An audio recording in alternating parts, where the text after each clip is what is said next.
Jon at rte.ie. First though this morning, well, he's best known still as one half of the country's funniest comedy duo, Dumbelievables. He's also a really talented musician and actor. Jon Kenny, good morning. Morning. You're also a very proud Limerick man this morning. So without further ado, we're going to indulge you. Wonderful scenes. The corner flag has now submerged with people, hundreds of people. Dowling hits it. I'm not too sure it went over the bar wide, but who cares at this stage? It is Limerick's monster title, the first since 1996. It's a sea of green and white. We can hardly see the pitch. The bonfires will blaze from Gary Spillane to Kilmallock to Patrickswell to Croom to all parts of Limerick City. Shannonside is the place to be, the party that will never ever end for the rest of the week. And I can tell you now, Limerick is officially closed. There'll be no work done here until next maybe Monday week. Miriam O'Callaghan, what's the feeling like to be a Munster champion? It's a fantastic feeling. I think, Christ, are we on top of the world? We're absolutely on top of the world. It's a great feeling. I think our families will be the main thing. My mother and father and our families at home. Finally give them something to be proud of us. You know, this is just incredible. Oh man, this is just... Let's have a listen to the people of Limerick.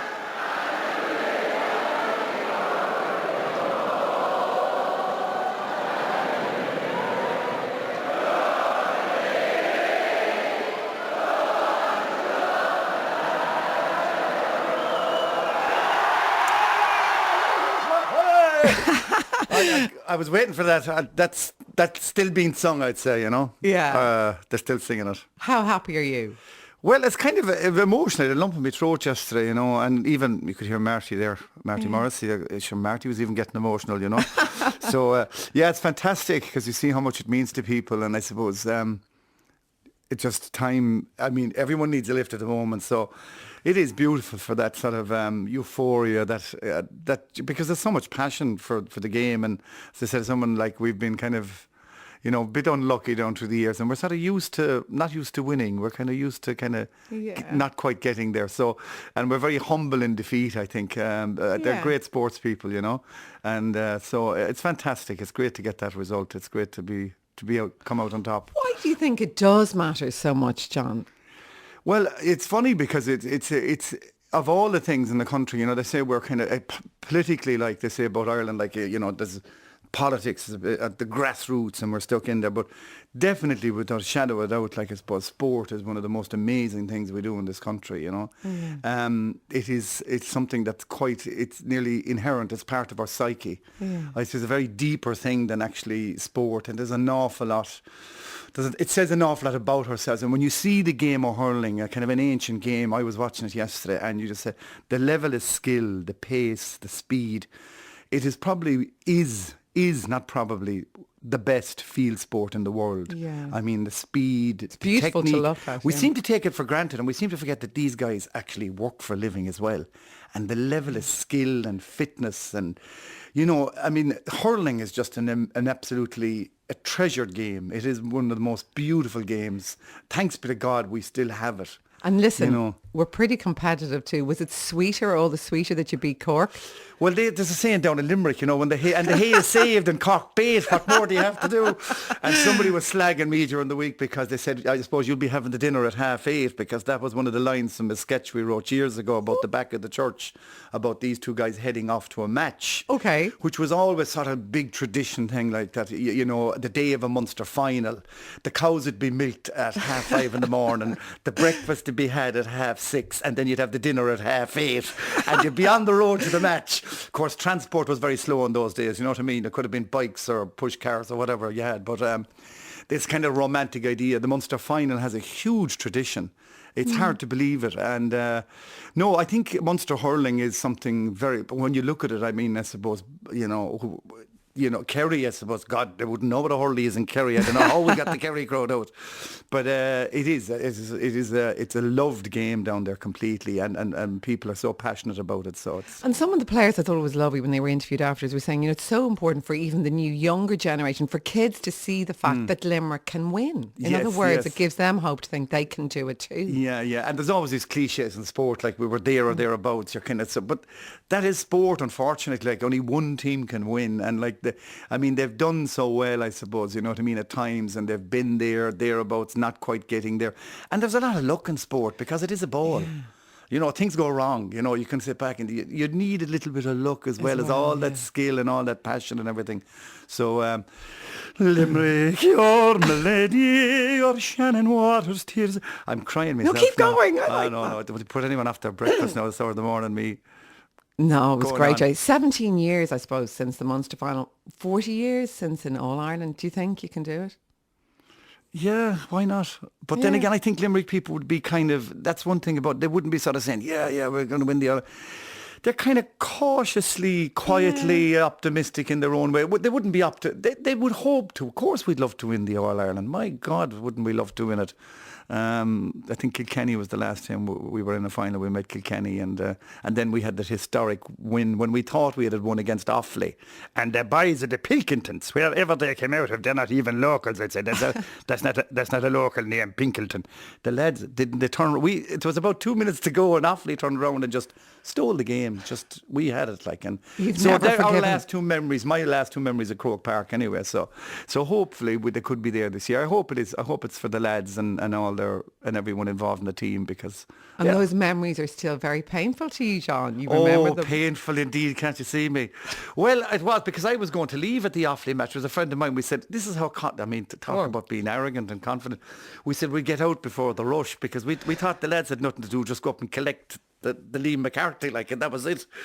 And we were leaving the old stand in Croke Park. I was sending a friend of mine, Eugene, and we heard all this big cheer going up, and we said, God, what's happening? So we turned around and went back in, and that's what was happening. There was 2 goals put in, or a goal and so many points in about a minute and a half, and I know. I suppose I'd survive. I did survive it. You know, I was. Did you play any sport when you were growing up in Hospital? That's where you grew up, wasn't it? Yes, Hospital, County Limerick, and everyone says what a name for a place, Hospital. But actually, there was a kind of a hospital there. Knights Templars were there. You know, that's where originally the name came from. But the original name, we'll say the old Irish name for hospital is Glenania, which I think is the most beautiful name. It isn't a Glenania. And then the nearest village to hospital is Knockany, which is now called which is Canuckania. So you've Canuckania looking down on Glenania. Beautiful. I mean, it just sounds so much more romantic and everything, doesn't it? Hospital. Than Irish. And real Irish, So, and of course, so that's where, it's southeast Limerick, it'd be Kilmallock area. I heard Kilmallock on the Morning radio. Ireland. They were on Morning Ireland this morning, and Bruff, that area, Hospital. If I start naming out parishes now, I'll be killed when I go on for why didn't you give us a mention? You know the crack. But southeast Limerick, it's a great area. You know, it's a great sporting area. Anything. I mean anything. Camel racing is about the only thing they don't do down our way, you know. I did a bit of hurling, played a bit of soccer, played a bit of rugby, you know. Bruff, great rugby team in Bruff, great tradition. John Hayes. So, so it is a sporting country, and from greyhound racing to horse racing to, as I say, anything. But we didn't start the camel racing yet, but we'll. But you will. I'm sure it'll happen, you know. Like we were saying earlier, just before we went on, how much we love the sun and the weather. Do you think it changes us? You're a great observer of us as a people, as a nation. Do you think the sun brings out different things in us? Well, we're funny with the sun, you know. Irish people, we need the weather because, number one, the weather is our greatest weather is conversation in Ireland. Nothing can start without grand day, dirty day, soft. And there's not even a sentence. It's just the one-liners. I've noticed people who are not Irish observing conversation between two Irish people, and they're probably, I had a friend of mine, he's an Italian guy, Davide, and he was with me one day in Bruff, and the amount, you just pass people and someone would say, soft, grand Mike, someone else, dirty, and all this just one line's coming out, and we knew exactly, he hadn't a clue what was going on. Soft, dirty, hard, damp, and just these little one line, one word. I mean, not even a line, one word. So we need the weather, you see. And when we go abroad then and we see blue skies all the time, Irish people are bored out of their heads abroad. Yeah. You know, you can, because they come out every day and there's nothing to talk about the weather because the weather doesn't change. We're so used to having it we can have 4 seasons in one day, you know. And I say, during the Celtic Tiger was a great time to observe Irish people abroad because we went in our masses, not just once or two. People, you know, they went away about 3 or 4 times a year. Oh, we were away again. You know what I mean? I didn't see you in ages. Oh, we were away again. We were up. I thought you were away. Yeah, we said we'd go away again, you know. And everyone, but I reckon the people went to punish themselves. Because we don't like the heat. We're not used to it in Ireland, you see. And we go to places like Spain. Crazy stuff. And you always spot the Irish in Spain because the fellas will be wearing the diamondy jumpers. Do you know the diamondy jumpers? Kind of triangular. The triangle diamondy jumpers. The Irish men love them. Now, whether the men buy them themselves or the women buy them for the men, because men wouldn't be great to go shopping, and they always come back with the diamondy jumper. And you'll always spot him abroad. He'd be going round in the middle of winter at home, Marion, with a shirt on him and at flogging rain, and he wouldn't have an Did you ever see an Irishman down the country with an umbrella? They hate umbrellas. They can't stand umbrellas. They love a challenge, you see. They looks out the door in the morning, they stick their head out the door and there's flogging rain, they say, "Fick it, Mary, I'll chance it." No umbrella, no nothing. And then when they go abroad, the whores are wearing jumpers. Did you ever see them? Big, thick, heavy jumper. And then, of course, the French now or the Italians, they throw the jumper over the shoulder, right? Yeah. Whereas the paddy will tie it around theirs. Did you ever see that one? A grown man with the jumper tied around and the flapping, the diamond jumper flapping, and plastic bags. We bring our own plastic bags. Why do we do that? I don't know, it's kind of, we get homesick. That's why you when you go abroad, you'll see Duns, Pennies, you'll see all these, you know what I mean? Bags, yeah. O'Connor's, you know, you see all the plastic bags. But you see there's tea bags in them, and they don't leave them in the apartments. In case they're stolen. Well, you've only the one box of tea bags, like. And if that was gone, the holiday be ruined because you couldn't drink the tea out there. And there's Kerrygold butter, ever's inside the bag. And of course, that's dripping out of it with the heat. And so we're kind of funny when we with the weather, like. And I reckon we used to go abroad, people still go abroad from Ireland. They go to places like the south of Spain. It's too warm. It's just kind of like to punish themselves, I think, you know. Yeah. It's just it's like penance. You see, we used to go to Lough Derg before. Whereas now they go to Mallorca or someplace like that. To burn themselves. Just to burn themselves, get a little bit of punishment, you know, appeal a small bit, put up with the food and the heat. You did that really interesting TV project recently called The Family Project. You were helping a young guy with dyslexia. Yes, yeah. You did that because you have dyslexia yourself, don't you? I do, and I was kind of a bit scared, but I suppose yeah. It was really good. Well, I was only there as a sort of, which was not. I mean, I know myself. I mean, I'm not a teacher, or I can't. I don't even know how my own dyslexia works, because everyone's form of dyslexia is very different. And what's your form? Well, I suppose it's the standard one is probably a thing with spelling, reading, writing, along those areas, you know. But at the same time, every individual has a different form of dyslexia because everyone themselves are different. We all have different brains. Yeah. So I suppose I couldn't bring nothing to the table except the point of view of having been there myself a little bit and knowing that I kind of know what it's like to be sort of sitting in a classroom and the world is full of numbers and words and you're not quite connecting, you know. Yeah. It can be very alien and it's moving past you. It's coming at you at a speed that you can't decipher it. It's very difficult to understand. So I got it with Kieran when very kindly they let me into his classroom one day, and while I was waiting to talk to his class about my dyslexia, I was just there for a while observing it, and I could feel how strange it is. Even again for me, it all came back to me. It was like, I remember now how I used to feel. And was it diagnosed when you were young, or did you just have to sit in class and think? I sat in class for a good while and put up with a lot of ridiculous stuff, like a lot of people did down through the years because of ignorance and no awareness of what although dyslexia itself has been pretty much diagnosed since the 1920s. Yeah. So mine was sort of came to a crunch when I was in about 5th class, but by that stage there was a tremendous amount of damage had been done, if you could say. Damage sounds a very serious word, but if you can't spell, and it was the days like when everything is still pretty much done through the written word, book. You probably would have lost a lot of confidence by 5th class and felt like you were stupid or something. Well, I think this was the biggest thing. I think confidence is what people, is what affects people. It really did affect me. And then not knowing that I wasn't stupid, but at the same, I just couldn't get my head around this. And as always, I wasn't the only one. And I suppose when I was growing up, it was a much crueler world in some ways because, I mean, corporal punishment was something that was very, very real. I mean, for me, it was, stand up with the rest of the dummies and basically get beaten. Really? Yeah, it was quite horrific, and that was the way the system worked, and you accepted it, and our parents accepted it. But do you resent that now when you look back?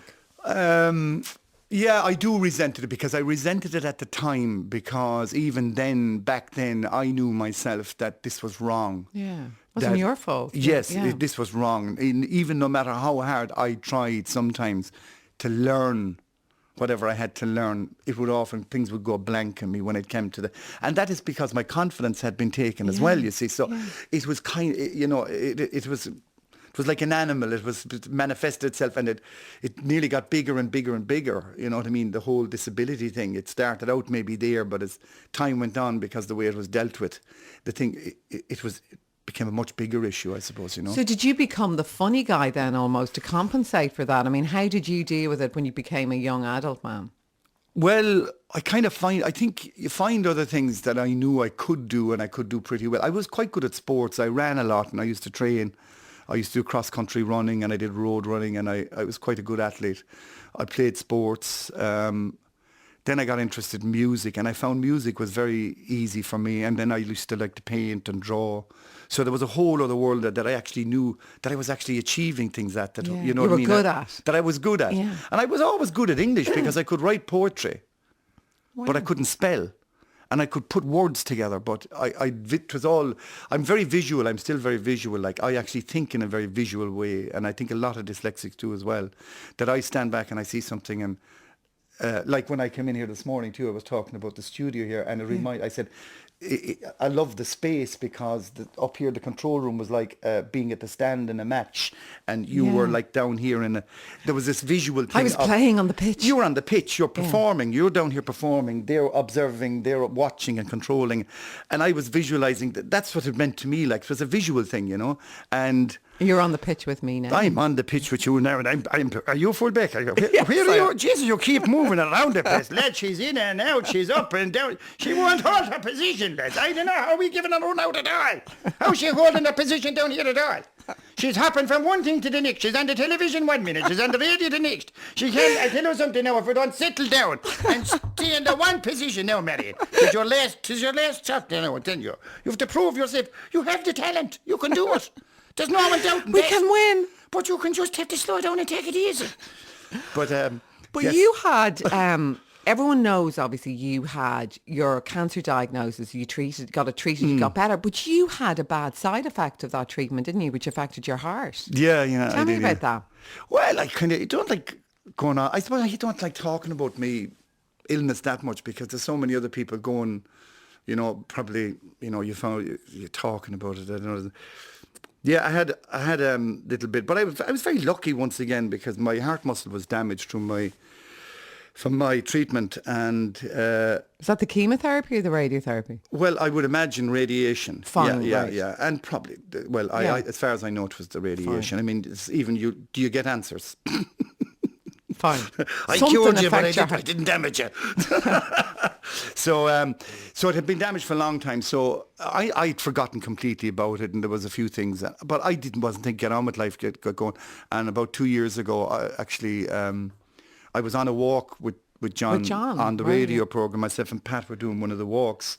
It was before we went back on to do a kind of reunion tour.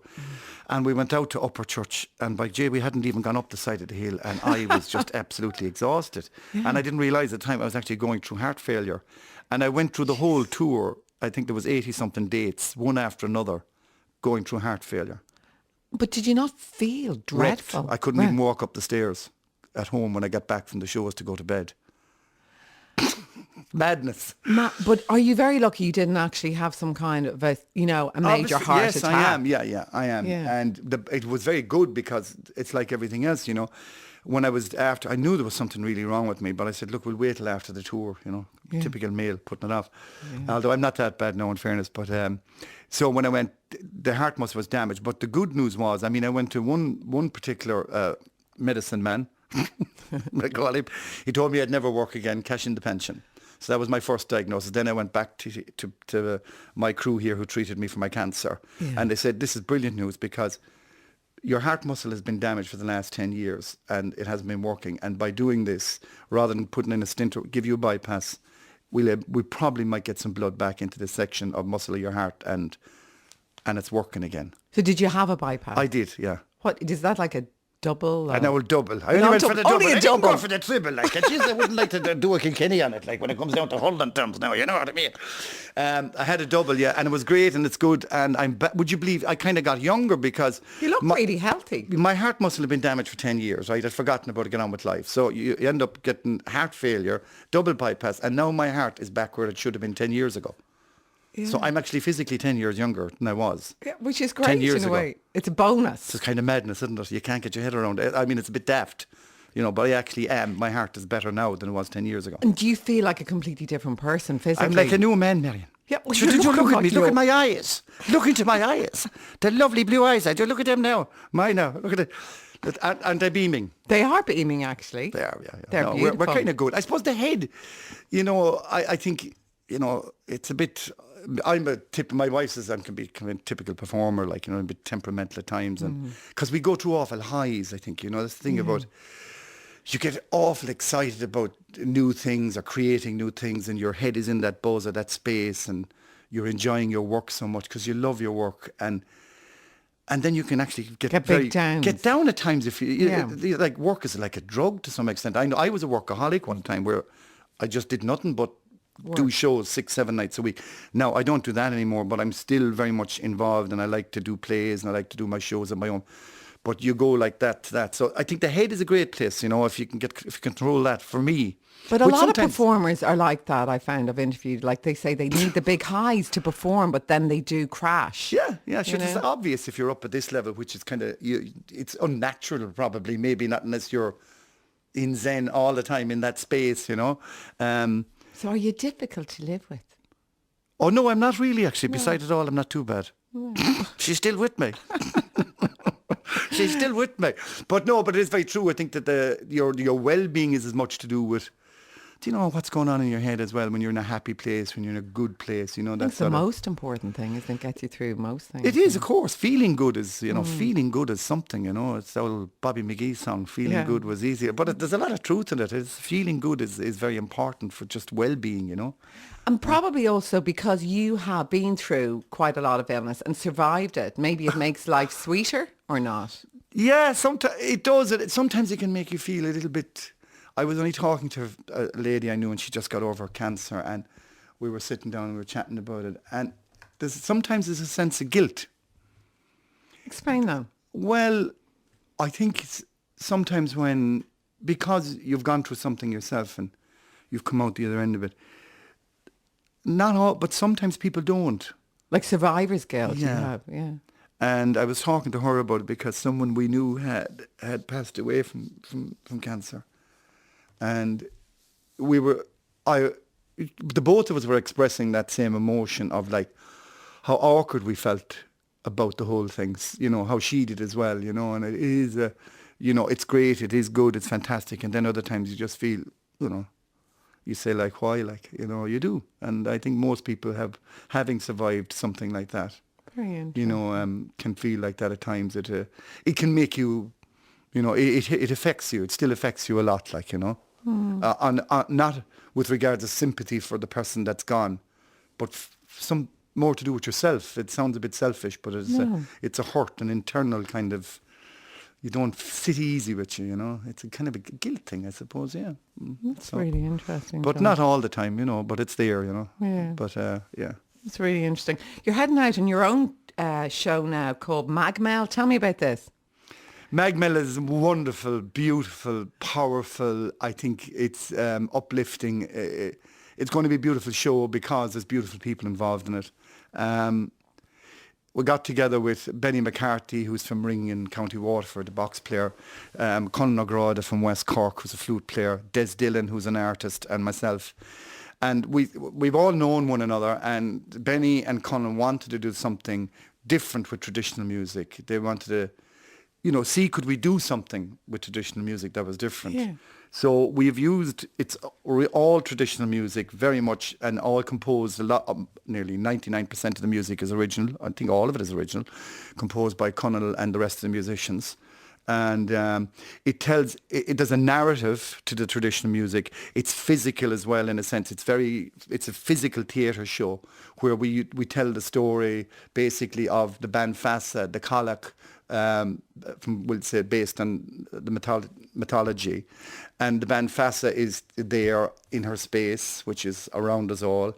Yeah. And then PJ, this guy who's quite very ambitious, powerful, local, small man in a big fish in a small pond, but very ruthless, very ambitious, wants to change the landscape of this place.